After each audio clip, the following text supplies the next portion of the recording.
Today we're going to talk about the Flare Ball-in-Place Dissolvable Frac Plug on a Baker 20 setting kit. As you can see here in front of us, we have a Baker 20 setting dummy, if you will, and then we have our adapter above there, which is a necessary part of the setting kit. You can see the set screws there. In the background we have our setting sleeve, and then we also have, we're going to call our tension mandrel to the left here. So one of the more notable things we want to discuss in today's video is the lock spring as application. There's a lot of different theologies on what is the right way to do it, whether to have the threads protruding or not. And through a lot of testing, we've come to the decision that it's best to have it essentially flush with the spring face, as you can see here. And we're going to show you why. As you come into the castle or the notch here, we want to see it entering into that notch at all times. That's critical, because if it does not, if it gets on the high side, sometimes you may not engage in it. You could actually back the mandrel, the spring off. So it's critical we get into these castle notches, if you will. And we're going to show you, actually, as you can see here, it just will pick up the thread automatically as we begin to thread it. It will actually, it seems strange, but you can pick that thread up here, and it's a little tricky at first, and it's easier when the tool's on there, but it will pick up the thread. There, it's already picked it up there.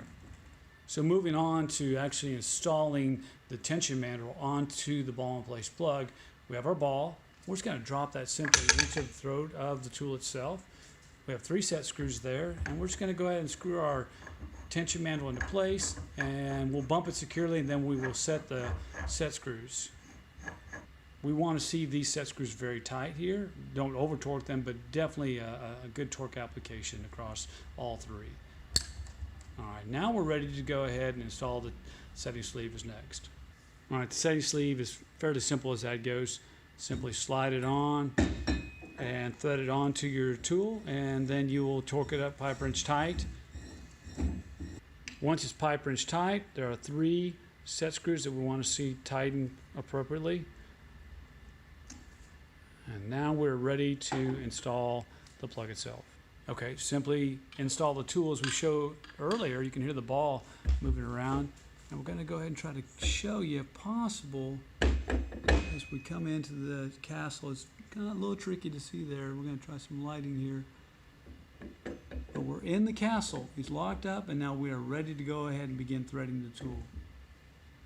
Okay, now you can see the lock spring is in the castle notch itself. That's what we want to see as we make this up. All right, simply put the pipe wrench, as you can see, on the shoe if you need to, but you should be able to do it by hand initially.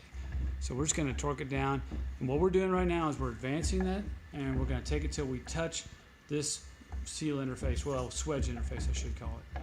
Okay, the plug's made up.